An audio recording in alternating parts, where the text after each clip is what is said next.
All right.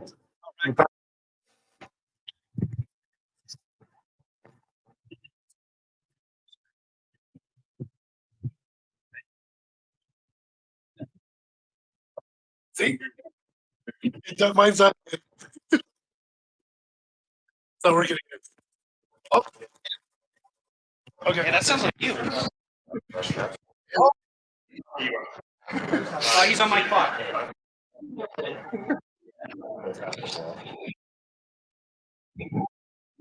We're working at work. Yeah, right. It's not us.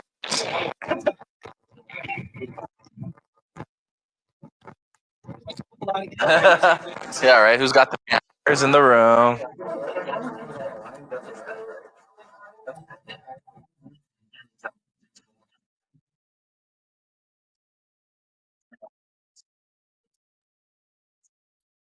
As long as we get the credits. Good point. There we go. Okay. They can hear online? Oh, really? Okay. Perfect. Yeah.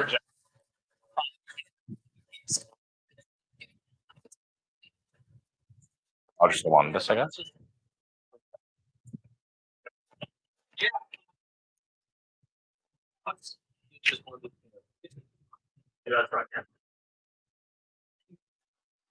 I mean, a proposal, an idea from Dennis and I from previous experiences on how can actually you weaponize GRC. Just basically take advantage of that, and yeah, just wrap it up and maybe answer some of your questions.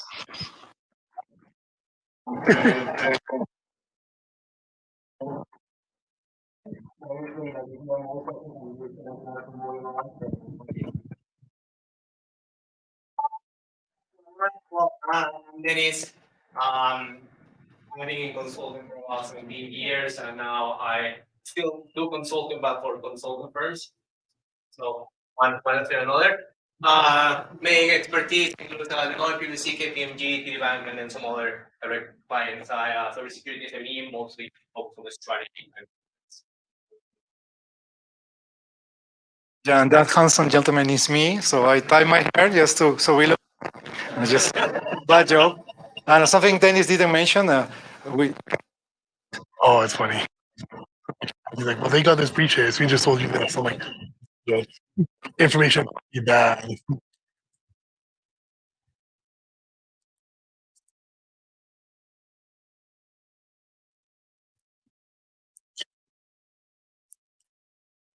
Mine doesn't have the frequency on anymore. Oh. Same with yours. Whatever. Yeah, we're good. Yeah. These people want to get a slide deck online.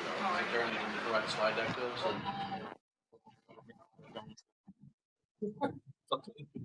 Show up online or not? They're online. Yeah, exactly. Let's do the projection. All right. At least you do picture slides. But it's pretty good quality. It's fairly light. Yeah, no, for sure. Yeah, they're more talking points than they are.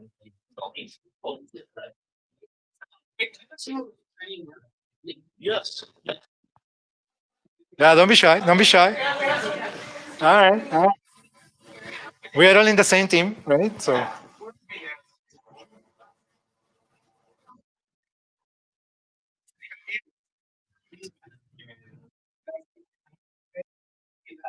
People with work as well. Okay. Now, who is here an auditing? Okay. mhm. So you were all okay. And here, yes, they don't have any IT background with the okay. Okay. So the reason why we want to like ask this specific question because they have only know like who are you, right? But also to try to focus on the specific areas we're gonna cover, to answer those specific questions and hopefully not bore you for the next 45 minutes. Okay. So let's go. Yeah, we'll try. We'll try. All right. So our problem statement is like I've run all these different amazing offensive security engagements, but in reality, where do these all different operations goes, and that's me trying to put somebody hitting a baseball ball and going through up to the chain, right? I mean, from the bottom, that's us humans, and all the way up to the boards of directors of a company. And we'll say, and those red dots are basically just a baseball ball, just arriving somewhere, right? With a little bit of black. So you get all the way on the top, maybe these social engineering, campaigns or phishing campaigns, right? I'm sure all your executives in your companies, you want to see those rates going down, right? I mean, they understand it, right? Because it's human behavior. And if you keep going down, maybe the executives gets a little bit more involved into red teaming exercises. That is probably now a transformation, a new security program to execute into your SOC, whatever. Audit also becomes relevant, right? Nobody wants to go to that performance review with some findings on the table. Yes, you want to make sure those get fixed. Later on, some penetration testing exercises. From a previous talk, I heard some folks do not like the testing world, but it's just testing. We have that chat in America. Not launch as well, that produce some results. And on that, kind of like towards the end, the more conventional vulnerability scan, your Nessus, your Qualys, your Greenbone, open source scanner, if you're familiar with. But that's basically what all those different offensive security results, right, end up on. Based on what I've seen in Alberta, winky wink. I'm not sure how it's on the East Coast on the financial services. Maybe Dennis can share a little bit more, but I'm not sure how many of you relate with that or have felt is this way. Just me? It's okay. All right. So what are Well, if it's named after your company name on the domain and everything else, that looks a little bit more interesting. Let's attack that. That's where it sort of morphed into more of a mimicking the real world and really trying to make it so that attackers go systems that aren't just like, oh, it's an open port. Now it's like, oh, well, this looks juicy. Let's try that.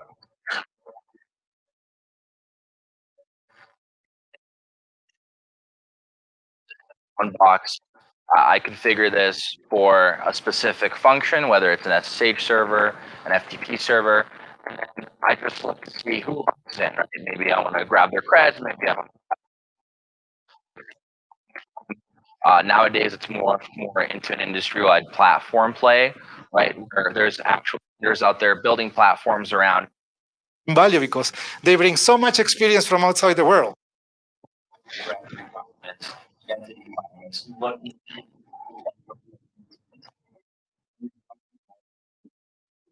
Industry folks who are building this out to integrate that into other. You see a lot of industry players from the security side creating set technologies within their product, or also integrating into other products. And that's where it really becomes more of a platform play. Really helps out in the overall cybersecurity strategy when it comes to SecOps and detection, or even using SEP. That will go into a little bit ahead. Thoughts on each time the drafter moves and network computing in there, getting access to the internet and build it out. True, but when we add deception technology in, we're creating a lot of friction in that attacker process and life cycle. So it's slowing them down, incentivizing them to examine systems that provide no benefit. And this gives defending teams the opportunity to intervene a lot sooner, or just gather more indicators that are useful for threat hunting and other activities. So big benefit in terms of winning back some time against attackers that traditionally are much faster than defenders. Right. So, like I would say, some of the biggest things are, for example, honeypots back in the day, threat researchers would throw them on the internet.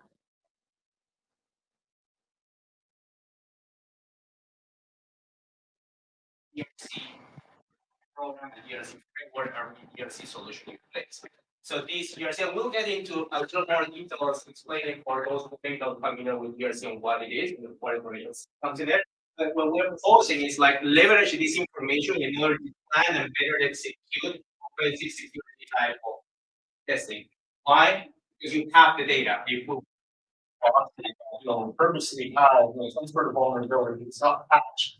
Then we do certain things, make it strictly not that an attacker, and we can collect that information. Right?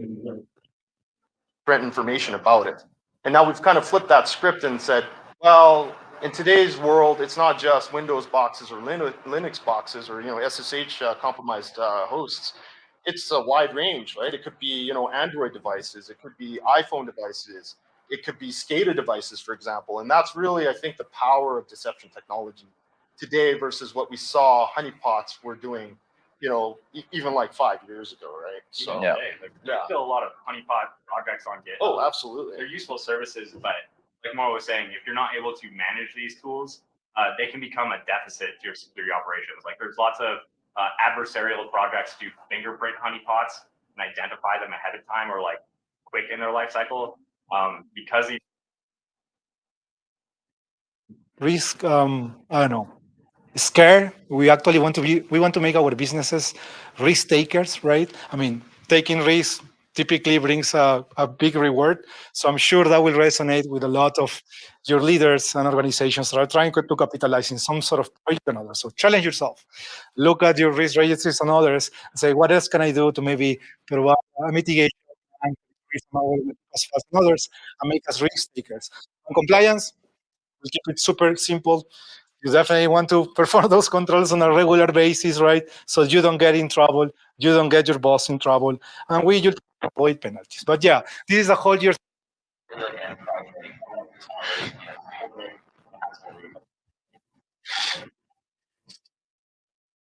Is that a vulnerability now? Did I just create a security vulnerability by trying to create a exception or like a honeypot?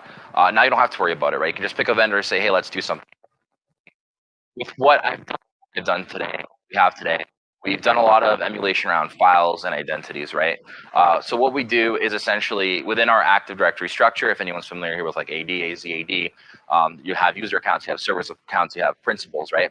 A lot of the times, there's certain management tools and, I guess just scripts or whatever. You see a lot of admins running these things and saying, okay, hey, I need to like enumerate all of Active Directory. I need to go in here and maybe find a user, right? A lot of things like even just ADUC or, non-native Active Directory management tools or something like Azure PowerShell, you're going to be grepping or grabbing or querying AD a lot, right? Is specific technologies that can mimic the back end of user objects to essentially not really create something that's there, but for an attacker's toolkit or an admin's toolkit, create something that we can monitor for and we can trigger on and then tie into a bigger operation, right? So what do I mean by that? We're able to essentially take a calculation. Okay. Someone's scraping AD, right? Is it $10 million, right? But let's say to your organization, something goes wrong. I mean, well, there's nothing, or the regulator could come to you and say, hey, I'm just going to charge you $2 million. It's up to you to take that into a risk discussion, right? Or it could be beyond a risk discussion, right? And just decide how to move things forward. Again, I'm not trying to encourage go to that financial decision, but those are some of the variables, right, that I take in business into account, right? To approve a budget for you to execute your cybersecurity program. So keep that in mind. And back to that red dot, which is where we are trying to wrap up the discussion about is, hey, your offensive security teams, I mean, they're not all the time sitting in a basement with hoodies and black stuff. Like we've seen people like in Las Vegas on the top of a rooftop swimming pool with a lot of amazing food, having the time of their lives, making 10 and thousand millions of dollars. So use that information as the hard work they do. And that's that amazing database of information, right? They could feed us to GRC or compliance to, I don't know, mitigate risk more effectively. Yeah. So having said This, like you said, the tripwires, this is a tripwire. Do I see it anywhere else? No. Well, gray noise, of showdown. These people don't know about the scanner, and it's only hitting me. Now I have a level of reaction point to it going like, huh, why is he only hitting me? And why is he looking at port way more or less? And like going on gas. Now I'm like, okay, we're how long is he doing it? Where's he going? Because now we can make that determination better than, hey, they're being scanned about showdown, everything.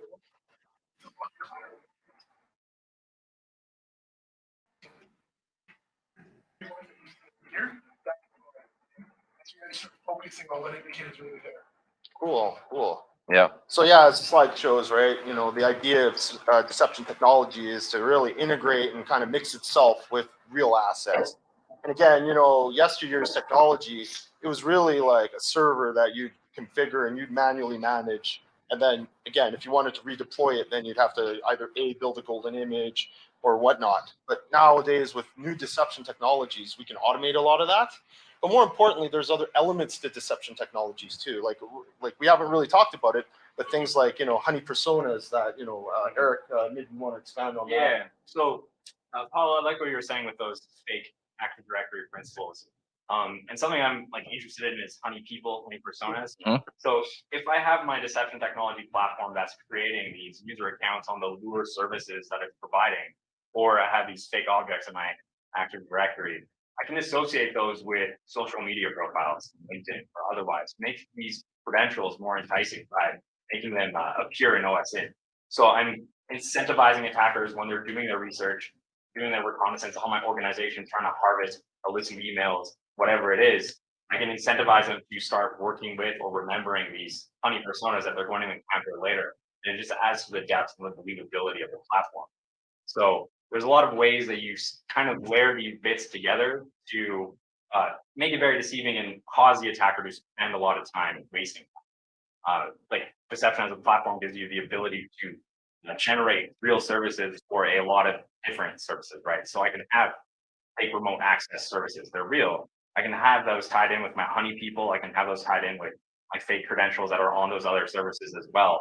So I can really kind of incentivize them to come through, perform their attack, move on to the next part, pivot in my deception network, and glean a lot of their TTPs. And then if I see those threat hunting in my sim or otherwise, I can kind of compare it. Right. We have a question. Yeah. Oh, yes.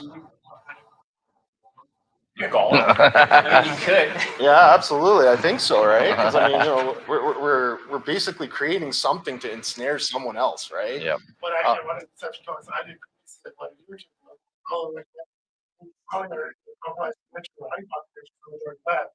shoot your honeypot to actually start seeing that, right? Make it more realistic, something actually coming in. Yeah, I don't know the realities about that, but I was like, do it. There's a funny thing. No, it is. It is. Yeah, it's not like password 1, 2, 3. How do you get somebody on the internet, somebody trying to log in that connection to see who they are? And you have to make it enticing. Your characters to say, how do you make it enticing to another user? Like you go make it sound like you're selling it at initial access to somebody to your iPod, and then you get all the data about it. I don't say do that. I don't know the legalities. Don't say just probably one of my other talks about how to make it enticing to attackers. For sure. I think the other aspect that's interesting again, and I'm touching on this specifically because I know Paulo is working with it, but is in OT networks. So especially when you're trying to protect an OT network, you realize a lot of those OT devices, they're old, they're not patchable. You can't install an agent on them, right? Even if you wanted to, again, for example, you wanted to run XDR or EDR on it, it's not going to happen. And I know Paulo, you deal with OT in your job. And I feel like deception technology kind of can help, I guess, secure it a little bit. Yeah. Maybe expand on that if you don't mind. Yeah, OT networks are definitely interesting. Like there's a lot, and a lot of it you can't really touch, right? Like you're going to have systems that can't be upgraded. You're going to have things that can't be patched. The best thing to do most of the time is just build a giant wall around it and just like cross your fingers and hope that wall doesn't break, right? But I think it comes down to two things. So outside of deception, network monitoring and analysis is all what's usually recommended from an OT standpoint, which is great. But a lot of the problems is that method is essentially you're finding a needle in a haystack. That's what that thing is for. What needs to be prioritized for your GRC team to, follow up with different asset owners, asset custodians. I mean, objectives are as well, as Dennis mentioned, to stay away from penalties, right?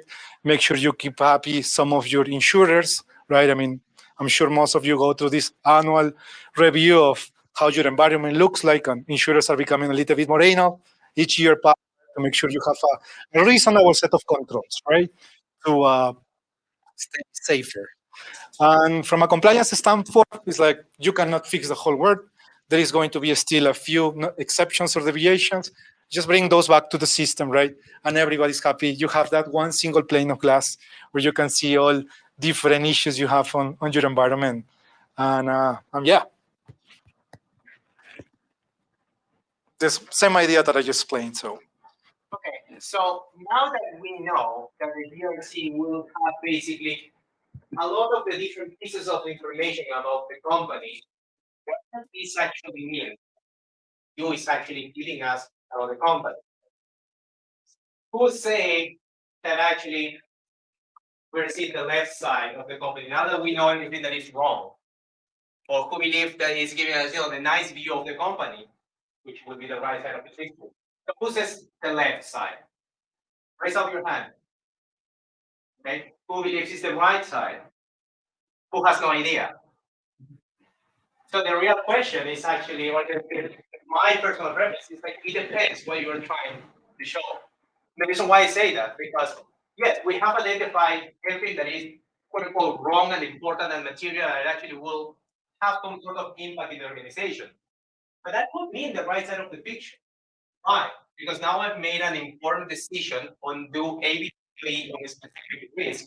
And therefore, my facade of the building is My IT network is These levels, right? Like start of the OT network because that's low frequency, low noise. But as you start building up that framework alerting and the processes evolved, and it doesn't happen, then you start going into those busier networks like IT. so you can get all this information in a good way for your organization, not put your offensive security point of view, your offensive security hat. Now that I know all these different areas and the impact of those specific weaknesses, what can I do with them to better engage? We talk now offensive security, call it red team, call it virtual team, call it whatever it is, even pen testing, all those ones can be leveraging information that will make them better. We have better results. That's what we are proposing here. lots of contents of this slide, and Dennis gave it to me. So please bear there with me. Um, Again, so I need to give it to some other folks work in the past. Again, may seem familiar. Me straight. But yeah, there is something about on the operational teams that is you might have heard before, and it's about practice, practice, practice, right? Uh, Tabletop exercises or live fire drills. So basically, the more you train, the more you're sweating training, the better prepared you will be whenever you need to go to handle a real incident. As we are saying up there, it's like the less you basically will be bleed in battle. You get in. So uh, let's reach out to those offensive security folks, right? You have all this massive amount of rich findings and information to, you know,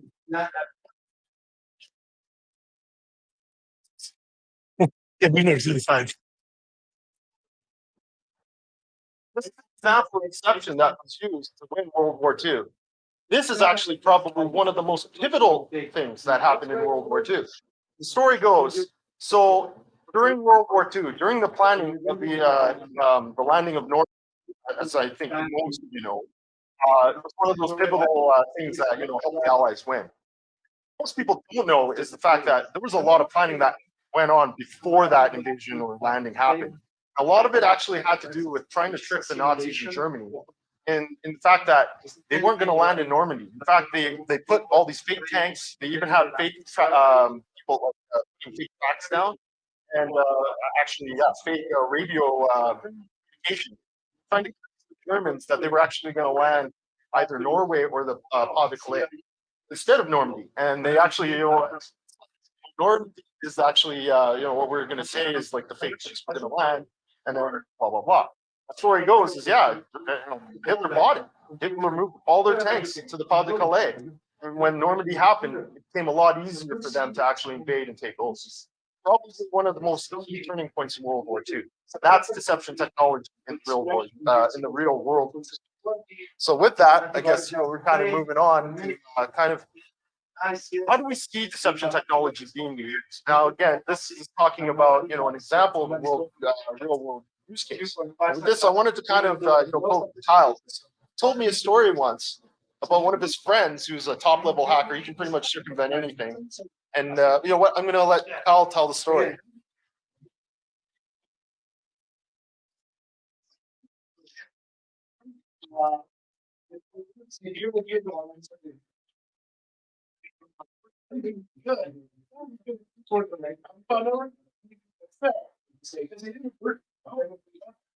Search yourself for paying again, seriously, you're going to have also training to be the frameworks, or the more you go to these days with using information, the more meaningful you will get about these texts. Working on a real issue that the company, your company experienced versus something that you copy from ChatGPT. The third one in the middle is talking about controls, right? That we throw in our organization to keep ourselves safe. But the way to look at it too, as you're going through these cycles, is like if a control keeps on failing and is not detecting that security event that you wanted. And like, how did you know that? Like, you go on, and you see these red, are just The control is really not providing that value. I don't know, a big vendor is telling us, right? So maybe we don't need to pay that much money. Governance, again, that 360 is giving you that broader visibility on what's going on across the environment. And again, the last one is about being proactive for finding change, seeking for remediation, transforming to that champion for being remediation obsessed, right? And again, the teams are going to appreciate it.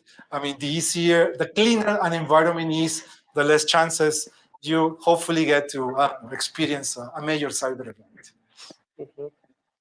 Okay, so that basically covers, let's call it the theory side, the theoretical part of the talk. Now, what we have next actually are 4 examples where we put this into practice, into what you guys actually can do. And now these examples are based my experience, personal experience that I have into different organizations, and his experience as well. So we see this actually happening already in different places to one or more extent.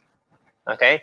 So the first example, I'm going to go with a red team example. Yes, red team continues to be a hot topic in the market and organizations. I mean, where I talk about is on why, right?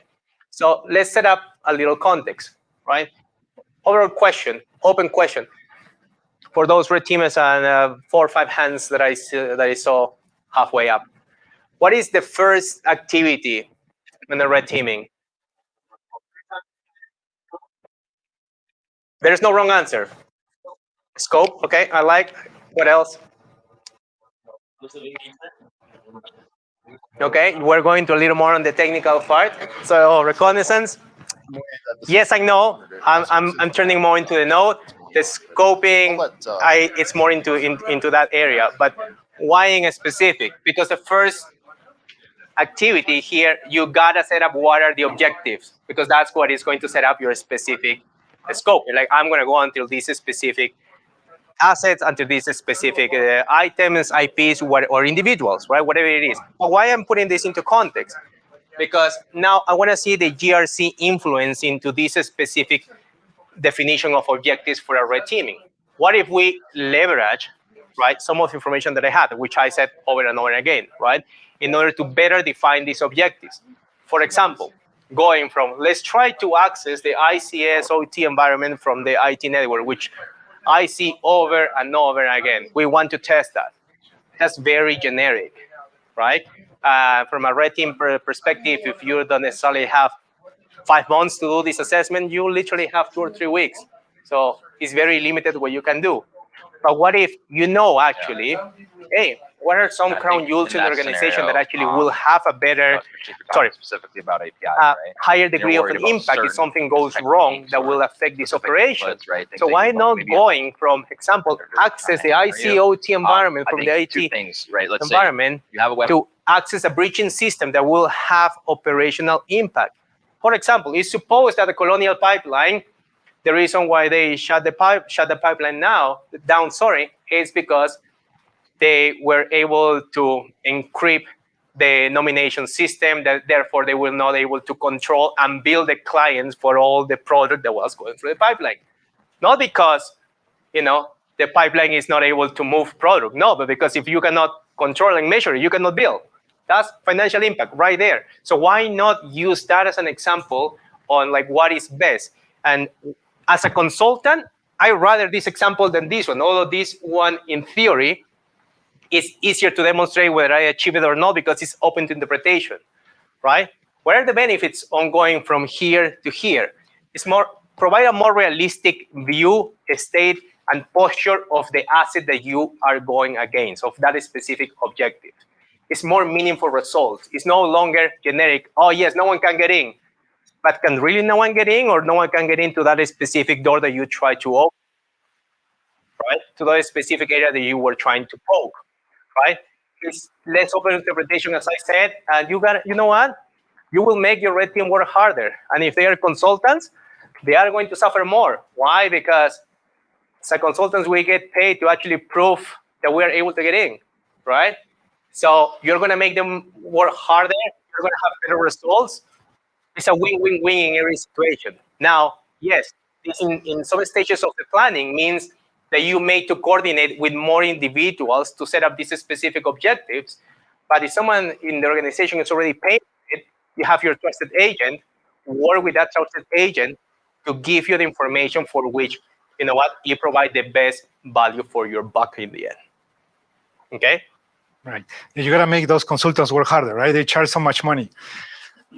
And on the previous example too, like and this came from, I don't know, let's call it some news, a ransomware operator, right? Like for the ones who are familiar with critical infrastructure, you have your activators, sensors, anything that is on the physical side, on your field systems, pump stations, gas stations, etc. So you have those assets, and you have that other system that is feeding that commercial information, which has basically, as Dennis was saying, I'm going to use that to bill people. So you as a ransomware operator actually ask yourself, where can I get more financial benefit? Like what is the low-hanging fruit? In some other talk, they spread a whole different set of DMCs and others will show, where is my attack easily, right, to be deployed, right? And then you start thinking about that SCADA system, right? That place where the billing is happening as easy targets, right? To commit your goals. Anyways, so this is my lenses. So this is, weaponize and red team, the talk. So that's what this red circle means. But another example is, I'm not sure if you have been put yourself into these situations, but maybe your CISO wants to measure your industrial control systems incident response process, right? I want to measure the effectiveness, including time of detection, type of response, type of containment, and overall, making sure everybody follows the process, right? So what are the challenges? Very similar to what Dennis was sharing before, like what to target? I mean, there is so many things out there. Way too many networks. Which assets should I prioritize, right? How many tactics, techniques, and procedures, right? Which is MITRE framework or whatever, attack framework, whatever you follow, right? Like how many of those does it make sense to test? Am I wasting my time actually doing the test? If I have a bunch of firewalls, IPSs, and others in the place protecting me, I mean, and more important, sometimes I heard this from, offensive security team players. It's like, I mean, are they ever gonna fix it? Like, it's okay, I'm just gonna keep on reusing the password that I captured 3 years ago and use it over and over, right? Until, I don't know, somebody out there decides to drive a change. So this is happening with our offensive security teams. Keep that in mind. So use that data, right? Because he's going to start talking about some material threats, right? As I was mentioning before, maybe one of your findings, maybe internal audit found it, like maybe that endpoint detection and response, next generation endpoint security product is just in monitoring mode. So what you need to do, you need to challenge them more, right? Whenever you are maybe planning an audit or designing a new offensive security project. Is there some manual intervention through the system, right? Especially on ICS environments. Engineers do not really appreciate full automation. They like automated things. They want to have the authority to approve certain actions and others. And we also need their help to sometimes interpret some of the events that we see on those networks. So that just creates by default a manual type of analysis that from an incident response point of view could sometimes really slow you down. But you know that. So not fully integrated response plan, as I said, and sometimes in some places that should remain nameless, there is not necessarily an air gap type of process, right? To split your corporate type of environments from your industrial control systems. So opportunities, I have a bunch of opportunities in there. So you have all that MRI information, really good. Go chase after those offensive security individuals. I mean, they'll be so happy to share with you. So wins you can get right away. Improve material weaknesses to your organization, right? You have the full picture. Don't filter out those type of topics. There was another talk I was talking about augmenting low vulnerabilities and others on top of the others. You end up having a potentially higher risk, right? If you versus just looking at them individually, complementing them, correlating them will give you a different sense of impact. Test and tune that incident response process, right? On this particular example, and I'm sure you have been asked in the past, you have a massive list of risks, and the question is, where do I start? Right?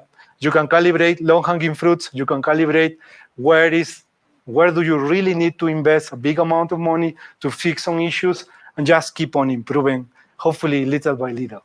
Mm-hmm. And as you can see, so far with these two specific examples, this is not adding any complexity to any type of test that can be done or are being done at the moment. It's anything, as I was saying, is leveraging the information that these organizations already have, that your risk professionals already have. It's just a matter of whether, unfortunately, for better or for worse, within the same organization, there is not necessarily much sharing all the time.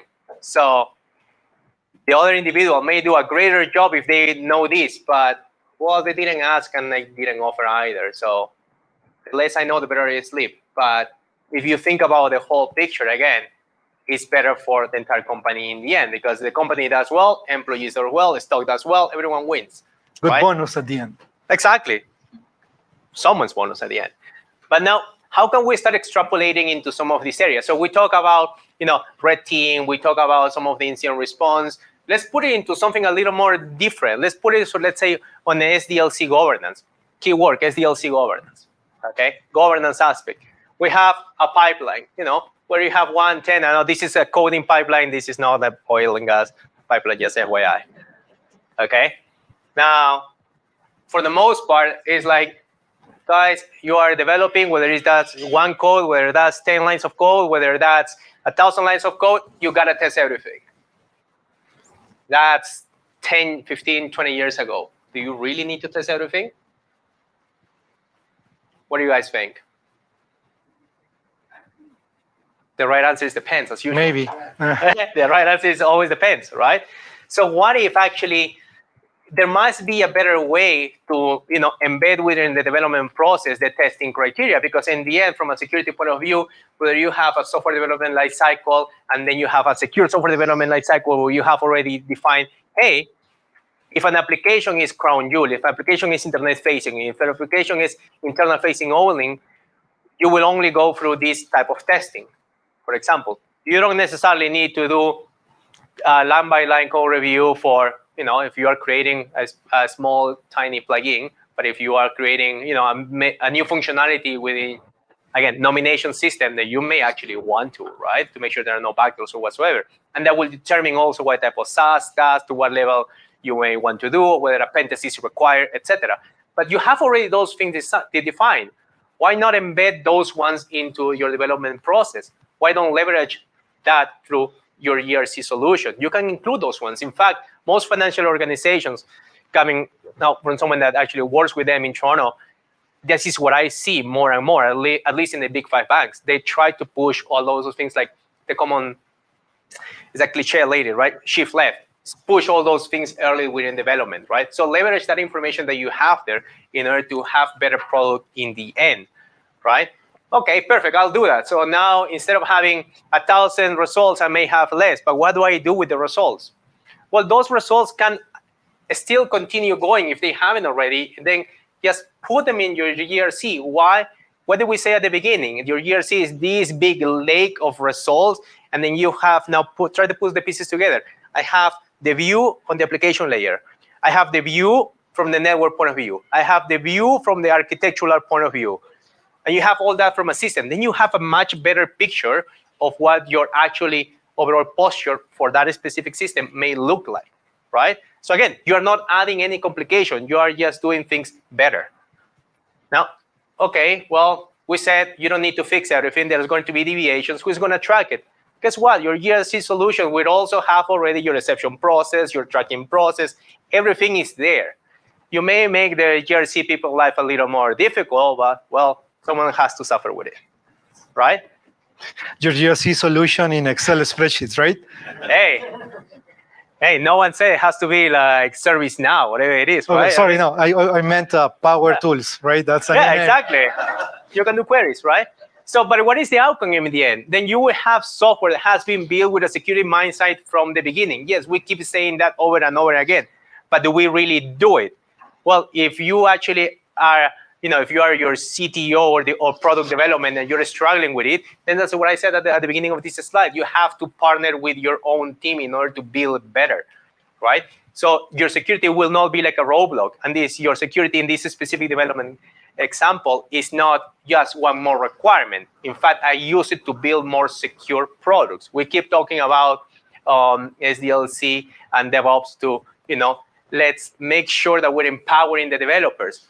But the developers, they don't necessarily know or care about security. But if they have already this embedded into what they are doing, then it will be already embedded there. And just one last bonus, and I think I didn't think about it, but now that I meditated, it's year-end, so performance reviews are coming. So this might be relevant to your year-end discussion. So this is the CISO over steroids, like basically enabling your CISO, right, to be in a good position to answer questions anybody at that seat level could potentially make him, right? It could be the chief financial officer, the chief auditor, whatever they mean. But anyways, let's get started.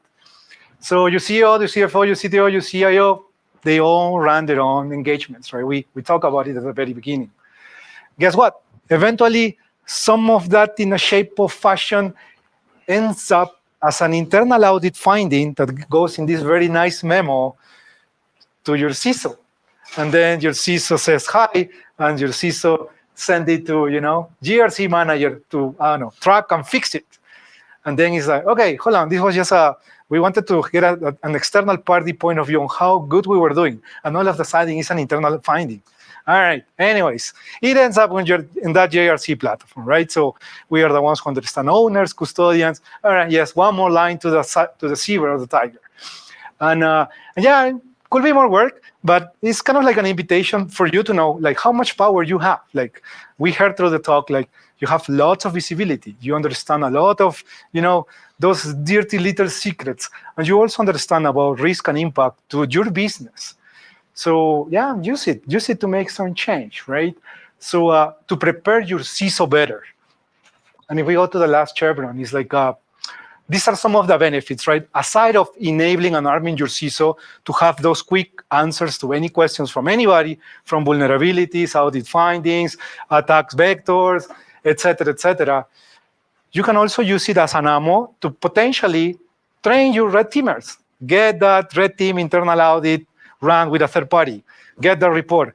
Give it to your own internal red team, or even to your defenders, right? It's like, have them go through that, maybe reproducing the attack, right? To make sure that actually the issue was solved. Wouldn't your CISO be happy? Like, I say, hey, you know what? We got a report before the next audit, of course, comes. It's like, you are proactive. He engaged all his other peers. And then he's like, hey, buddy, I retested this. You haven't fixed it yet. Internal audit is coming again to hit us. So you better fix it right away. So you're already building that strained relationship, a partnership that we ultimately need, right? So you put him in a good location, you make him look good, and you also have him prepared to answer any questions he could be asked on these audit boards of committees. Another important topic, at least in Alberta, again, TSA, sorry, that is very related to that topic. Only VPs and above at the CISO level get actually an insurance approved. Like, SolarWinds, for example, right? You all know what SEC is doing with the big head, right? He sued, the company saying, hey, that was your role, and the person is counting basically on his own personal insurance. So in Alberta, only VP and above are insured. So watch out for those CISOs who are only director and below. Nobody insures them. It's on their own. So you want to be that manager or that lead on the GRC team who can keep him with a job, right? And make sure you put that in your performance review. Anyways, it's just, again, yet one more tool to, keep you CISO informed, aware, and ready to, have those conversations to drive change. Mm-hmm. So what we try to cover in this talk, and we're at time, I like it, is that offensive security doesn't need to be blind, right? But we're not saying that doing a blind test is wrong. No, in certain cases, I'm sure in most of the cases, it has its purpose. It has its meaning on being covered for a reason. If you're doing a red team that is fully covered, that's okay, because you are, quote unquote, mimicking what a real person, an attacker from the outside, is doing. But at the same time, if you are engaging, whether you are first line, second line, or third line, and you actually want to have different and arguably more meaningful results, then leverage the information that you already have. As I said it like 5 times already, get more for your buck. Okay, so that's at the end of the day where we're trying to propose with this view. That's what we call it, offensive security through the lens of a GRC rather than something else, to avoid confusion. Because in the end, and I like this specific last one sentence, is like, so the sort of security posture of the organization is not necessarily measured as a whole, right? Because in the end, you need to find the weakest link, whether that's a person, whether that's an asset, whatever it is. And if something happened to that person, to that asset, that is going to have the bigger impact across. So if you know what are your weak points, go to the doctor, use the information, get tested to a certain extent to have a better remediation later. Yep. And maybe just one thing that made me think the previous talk about imposter syndrome.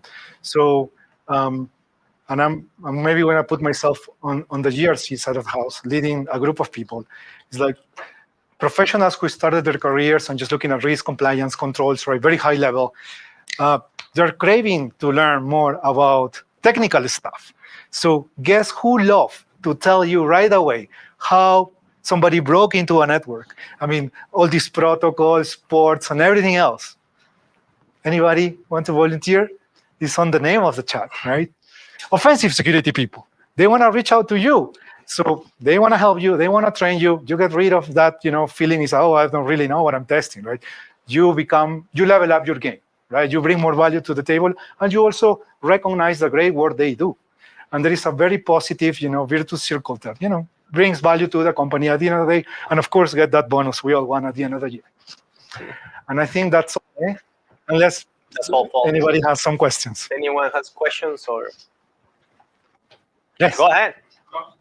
I'm one thing I'm really curious on. I'm curious from your view on this, is that from this is an issue like where you try to find impacts your executive and to get budget. And again, I know you work with a lot of banks. It's a whole different story here, but for a regular enterprise or large customer, mid-sized customer, it's very difficult to pull together the data to be able to make the case of what the impact is. And when I say impact, the other thing I would say is that when auditors come in, or when you do compliance audits, those are once a month, let's say quarterly. You get that data, but things change. And so to try and articulate the impact of the risk is, from what I've seen, is very different. That's why, for the most part, in my opinion, risk, the impact that can translate in how much is this going to cost us, right? Because pulling the data, it may say, okay, has it ever happened? No, but it could happen. But it could. Okay, but that's why you have, we're talking like insurance. You make your due diligence, whatever it is, and in the end of the day, someone needs to sign. Whether that's your CISO, whether that's you being the CISO, whether that's your CIO, CTO, whoever it is. But at the end, it will come, in my opinion, to quantification and whether you have provision for that and have a business reason why not to fix something should there be the need to. As in the end, like many security professionals will be like, you go over and over an organization and it's a Gruyere cheese. You have holes everywhere. That's normal, right? Because the organizations made that decision and they were conscious with the base information they had. But at the same time, you gotta revisit it, whatever frequency it is, 6 months, a year, usually, because something that you may be okay with today, tomorrow's happening something else, you may not be okay with it anymore. But your executives are like, we already went through it. Nothing has changed. Okay, you need to sign again. Okay, now give me more data because I think they may have changed. Because otherwise they're like, it's okay. You need to sign again. Okay, now you're making it personal. That's where they are like, okay, I need to think this again. And is there any insight you can give with bringing the executive along to help them be educated? Because it's okay to have, like you said, so it's looking at risk. How much risk will your organization bear? And I think sometimes, like quantitatively, I love the dollars thing. They don't like. It's hard for them to say, put that in the dollars or reputation. What's the dollars behind? Because you cannot. It's very difficult to quantify it. It's not impossible to quantify it, right? You say like, oh, I may be hit by a ransomware attack, but it will be like, okay, but where? In which part of the system? Oh, the entire network? No, that's not going to happen, right? But the best way I think that more executives and companies are learning is by someone else's experience. You think right now, you mentioned it, right? SolarWinds, what is happening? You think most major organizations are more like, I don't want to be in those shoes. But now, for the most part, I bet they are like, hey, legal, let's make sure that we executives are protected, right? From now on, at least, right? And whatever happens there, hey, we are protected. Yeah, the other thing too is like Sorry. just it's about, I'd say, risk culture. I mean, we all handle risk every day, right? Like it snowed yesterday. I mean, I changed into winter tires like 2 or 3 weeks ago, but I'm sure some of you have not done yet. So sometimes it's just a matter of having that conversation. Yeah. And as Dennis mentioned, we're gonna compare to each other, right? And at some point you're probably gonna be like, oh crap, maybe I should be wearing winter tires, I don't want to be that guy. Or don't Right. walk outside with white shoes like I did today. And I was holding to him. Sorry, you have a question? Yeah. I was just going to build on what you said. One of the things that we've learned is to tie all risk back to the same risk matrix as when you're going to climb a ladder. Same FLRA sheet with everything there, whether somebody dies or whether somebody, we have international reputation damage, you can all tie risk back, and the business understands that. And all you talk about here, if you tie it back to that, suddenly you'll start understanding and turning back your head. It's like, oh, that's somebody could die. We need to do something. That comes back to your, I guess this is more second and third line, where your operational risk, your risk taxonomy, where something is operational or something is brand, where something is just for life and that. Because let's say damage to the brand, okay, how much is that? That's potentially more than if your system goes down. That's all mapped on some chart by some brain somewhere. It says this. Yeah.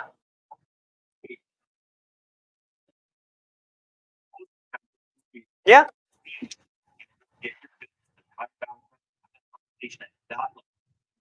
That way, when someone says, oh, this is medium risk, everyone knows what medium is within that specific component, whether that's operational, where most IT cybersecurity will fall, but it may have an impact on brand. Let's say ransomware, something happens.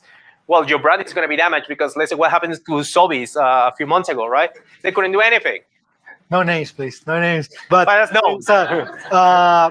and culture too. Like how many companies has undervalue safety? I mean, that's a big thing in some of the operators of critical infrastructure and utilities. So then executives simulate that here versus maybe somebody, I don't know, Uber. How many times have been popped? They're making lots of money. You still use it. What happened to no name names? It's okay. He's not.